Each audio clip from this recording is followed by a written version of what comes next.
নমস্কার বন্ধুরা, আমি মধুশ্রী আর আপনাদের সবাইকে স্বাগত আমার চ্যানেল মধুশ্রীস ওয়ার্ল্ডে। আজকে আমি আপনাদের সাথে শেয়ার করব কাবলি ছোলা বা চানা বা ছোলে যেটাই বলুন সেই রেসিপি, এবং খুব সহজেই সেটা বানাবো। তাহলে চলুন দেখে নিই আজকে আমি এখানে কী নিয়েছি। এখানে আমি নিয়েছি কাবলি ছোলা, যেটা আমি প্রায় 7 ঘন্টা মতন ভিজিয়ে রেখেছিলাম। আর নিয়েছি একটা বড় সাইজের পেঁয়াজ, বড় সাইজের টমেটো, 4টে কাঁচা লঙ্কা, 7-8 কোয়া রসুন, অল্প আদা, ফোড়নে দেওয়ার জন্য গরম মশলা, এখানে নিয়েছি চানা মশলা। এবারে আমি গরম মশলাটাকে বাদ দিয়ে বাকি সবগুলোকে খুব ভালো একটা পেস্ট করে নেব মিক্সারে দিয়ে।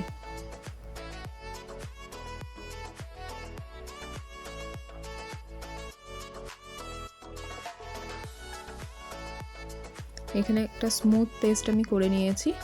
এবার এটাকে একটা বাটির মধ্যে ঢেলে নেব। এখানে পেস্টটা বাটিতে নিয়েছি। এবার আমি শুকনো মশলাগুলো অ্যাড করে নেব। এখানে আমি নিয়েছি 1/2 চামচ জিরে গুঁড়ো, 1/2 চামচ ধনে গুঁড়ো, 1/2 চামচ হলুদ গুঁড়ো আর 1 চামচ চানা মশলা। এইগুলো আমি একটু জল দিয়ে ভালোভাবে ওই পেস্টটার সাথে মিশিয়ে রেখে দেবো।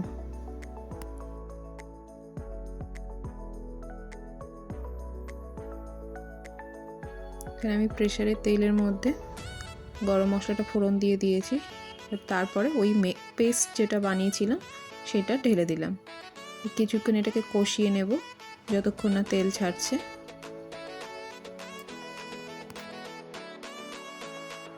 এখানে তেলটা খুব সুন্দরভাবে ছেড়ে দিয়েছে। এবার আমি কাবলি ছোলাটা অ্যাড করে দেবো, দিয়ে খুব ভালোভাবে মিশিয়ে নেব।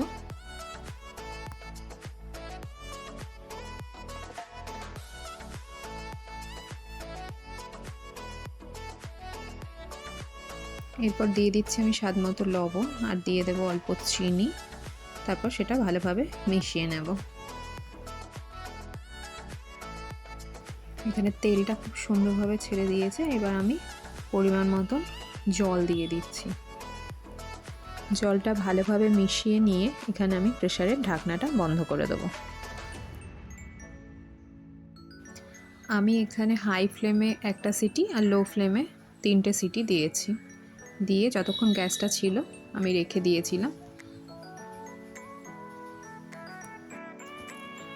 আমাদের কাবলি ছোলা সম্পূর্ণভাবে রেডি।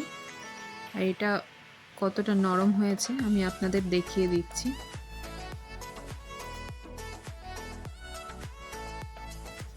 দেখুন এখানে ছোলাটা কতটা নরম হয়েছে।